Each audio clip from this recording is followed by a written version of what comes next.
Средь лесов, полей и шире, в центре Западной Сибири, средь татарских деревень стоит крепкая Тюмень, где зимой тура во льду на высоком берегу, где в июле жаркий день стоит город наш Тюмень. Хороша собой, красиво и уютно ты на диво. Пусть от этих дней отсчет счастье и добро ведет, и всегда во всем успех, здравие, веселье, смех.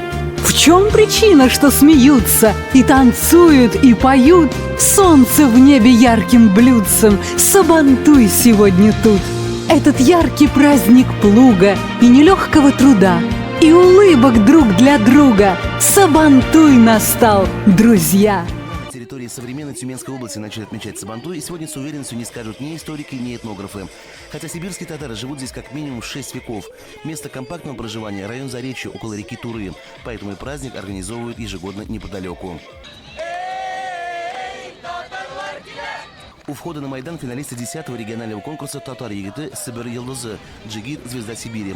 Это те инициативные ребята, которые в местном центре татарской культуры изучают язык, традиции и обычаи.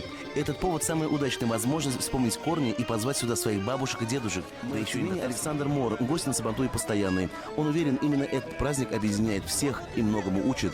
Нравится гостеприимство, и мне очень нравится уважение, которое существует к старшим, и уважение к молодому поколению. Я думаю, что у татарского народа это много можно получиться, и той дружбе, той взаимодействию, которое существует между татарами, которые живут в разных регионах Российской Федерации и за рубежом, как они умеют друг друга поддерживать. Спасибо нашим друзьям. Здесь готовились к национальной борьбе. В ней силами мерились батыры из разных городов и районов области. В весовой категории до 90 килограммов победу одержал бавлинец Ильмир Сабиров. По баллам победил Сабиров Ильмир.